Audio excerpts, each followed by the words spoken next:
Assalamualaikum warahmatullahi wabarakatuh. Perkenalkan, kami dari kelompok 4 akan mempresentasikan hasil diskusi kami mengenai ilmu tafsir dan kaidah yang diperlukan para mufasir, serta sejarah perkembangan dan pertumbuhan hadis dan ilmu hadis dengan anggota kelompok 1 Novia Ramadhani NIM 160, Anissa Mutmainnah NIM 161, Ihsan Taqiyuddin NIM 162, Lili Rahmawati NIM 183, dan Nabila Ainiyah Zakirah NIM 185.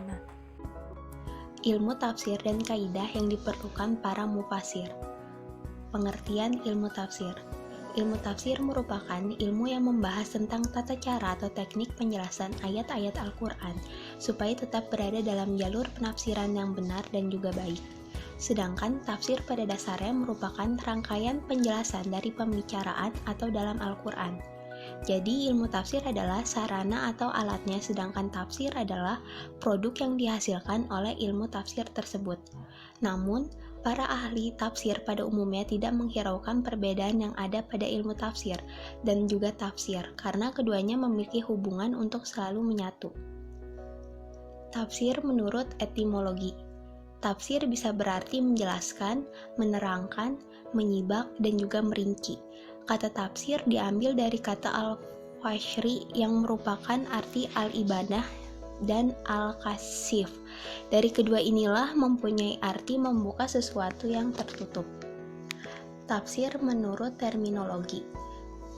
Tafsir menurut sebagian dari ahli tafsir menyatakan bahwa tafsir tidak termasuk jajaran ilmu pengetahuan atau sains yang memiliki batasan tertentu. Tujuan mempelajari ilmu tafsir.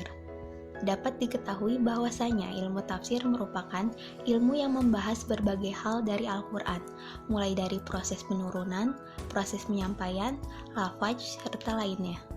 Dari objek kajian ilmu tafsir sendiri adalah Al-Quran. Hal ini sedikit berbeda dengan berbagai kajian tafsir di dunia akademik yang menjadikan kitab tafsir sebagai objek kajian ilmu tafsir. Ilmu tafsir dikatakan lebih tinggi dari ilmu apapun karena ilmu tafsir termasuk ilmu agama dan bahkan pemimpin para ilmu. Hal ini dikarenakan ilmu tafsir digunakan untuk memahami Al-Quran yang merupakan sumber utama ajaran Islam dan ilmu yang paling utama sebab digunakan untuk mempelajari Al-Quran. Dan tidak ada satupun ilmu agama yang tidak merujuk terhadap Al-Quran. Dan untuk gambaran secara umum yang dibahas dalam ilmu tafsir yaitu hukum-hukum syariat, akidah, serta perumpamaan dan nasihat-nasihat dari Al-Quran.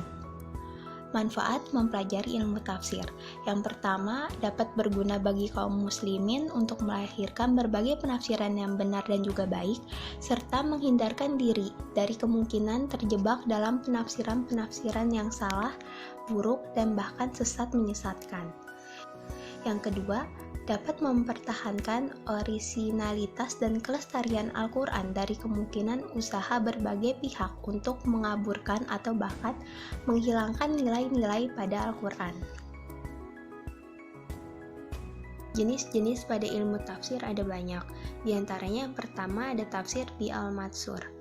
Tafsir yang berdasarkan Al-Quran dan hadis Nabi yang di dalamnya terdapat penjelasan serta perincian sebagian ayat dan serta riwayat-riwayat yang sahih, yaitu menafsirkan Al-Quran dengan Al-Quran atau ayat dengan ayat, Al-Quran dengan sunnah dan perkataan sahabat, karena merekalah yang paling mengetahui kitabullah, atau dengan pendapat tokoh-tokoh besar tabi'in, tetapi pada umumnya mereka menerimanya dari para sahabat. Yang kedua ada tafsir bi al-rai, tafsir yang berdasarkan pendapat atau akal atau biasa disebut dengan al-aqli. Tafsir ini merupakan sebuah tafsir yang didasari oleh ijtihad. Para ulama berbeda pendapat dalam mengenai tafsir bi rai ini. Ada yang membolehkan dan ada pula yang mengharamkan. Perbedaan tersebut terletak pada seorang mufasir dalam menafsirkan Al-Quran berdasarkan pendapat, tanpa disertai dalil, atau karena seseorang dalam menafsirkan Al-Quran tanpa didasari dengan pengetahuan pokok-pokok hukum agama dan menguasai kaidah bahasa Arab, atau karena dorongan hawa nafsu yang hendak memutarbalikkan makna Al-Quran.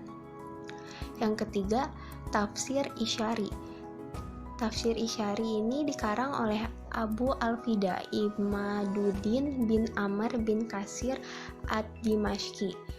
tafsir ini menafsirkan ayat Al-Quran Al-Karim tidak seperti jahirnya, tapi berdasarkan isyarat yang samar yang bisa diketahui oleh orang yang berilmu dan juga bertakwa. Yang keempat ada tafsir Jalalain. Kitab ini dikarang oleh dua imam agung, yakni Jalaluddin Al-Mahali dan Jalaluddin Al-Suyuti. Tafsir Jalalain ini merupakan tafsir yang menggunakan bentuk bi al-rai, karena dalam menafsirkan ayat menggunakan pemikiran para mufasir, dan untuk metode yang digunakan adalah metode ijmali atau global. Kaidah yang harus dikuasai mufasir, diantaranya 1. Domir atau kata ganti.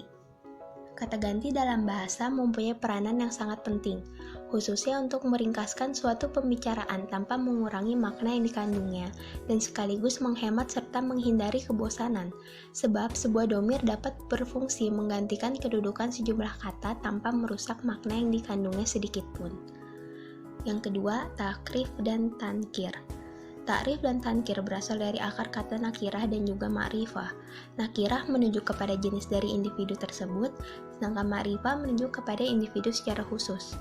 Yang ketiga ada muqabalah jamak dengan jamak atau mufrad. Muqabalah berasal dari bahasa Arab, yang artinya berhadap-hadapan. Dari itu muqabalah jamak dengan jamak ialah menempatkan kata jamak plural setelah kata jamak, karena letaknya keduanya berdekatan, seakan-akan keduanya berhadap-hadapan. Itulah sebabnya keduanya disebut muqabalah. Apabila jamak berdekatan dengan mufrad atau kata tunggal dalam suatu ungkapan, maka disebut muqabalah jamak dengan mufrad. Yang pertama ada pengertian hadis. Kata hadis atau al-hadis menurut bahasa berarti al-jadid atau sesuatu yang baru. Lawan kata dari al-qadim atau sesuatu yang lama.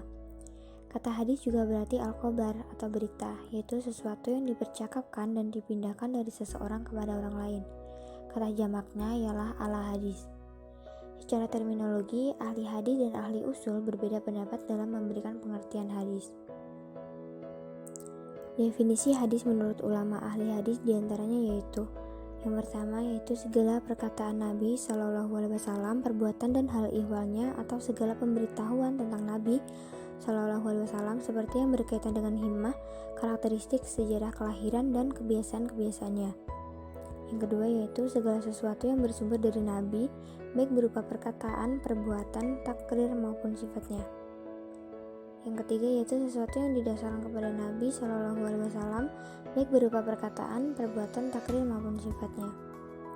Sedangkan ulama usul mendefinisikan hadis sebagai berikut, yaitu segala perkataan Nabi Muhammad SAW yang dapat dijadikan dalil untuk penetapan hukum syara'.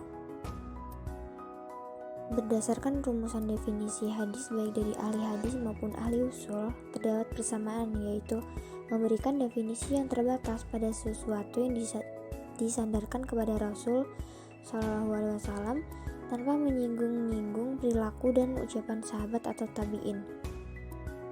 Sedangkan perbedaan mereka terletak pada cakupan definisinya. Definisi dari ahli hadis mencakup segala sesuatu yang disandarkan atau bersumber dari Nabi SAW, baik berupa perkataan, perbuatan, dan takrir. Sedangkan cakupan definisi hadis ahli usul hanya menyangkut aspek perkataan Nabi saja yang bisa dijadikan dalil untuk menetapkan hukum syara'.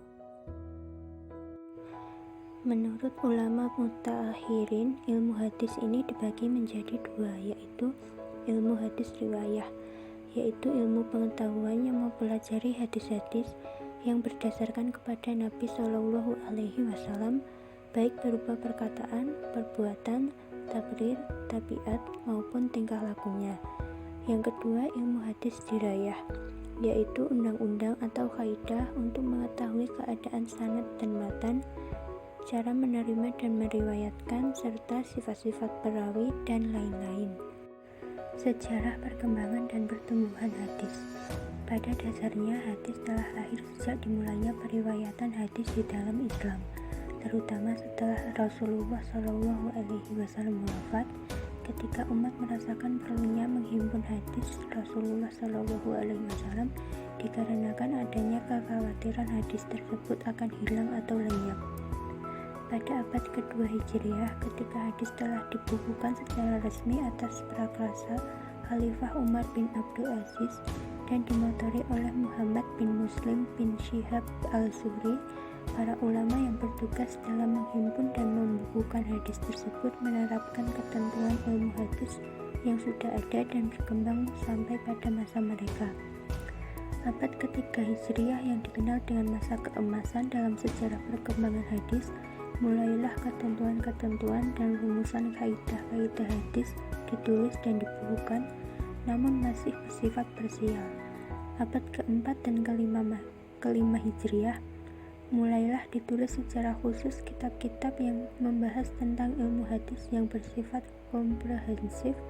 Contohnya kitab Al-Muhaddis Al-Fasil bin Al-Rawi wa Al-Wa'i oleh Al-Hadi Abu Muhammad Al-Hasan Ibn Abdi Al-Rahman Al-Khailat Al-Ramuharmuzi. Kedudukan dan fungsi: 1. Merealisasikan gerakan humanitas yang menyeluruh. 2. Kemajuan intelektualitas serta menyebarkan keadilan dan kebahagiaan di setiap masa. 3. Penuntun kebaikan masyarakat dalam berbagai kondisi lingkungan dan tradisi. 4. Pembentukan hukum untuk mencapai kedinamisan dan kemajuan. 5. Menemukan ajaran akidah, ibadah, kisah-kisah umat masa lalu. Etika umum dan akhlak. 6. Membawa hukum yang belum dijelaskan secara eksplisit oleh Al-Quran. Sekian yang bisa kami sampaikan, kurang lebihnya mohon maaf. Wassalamualaikum warahmatullahi wabarakatuh.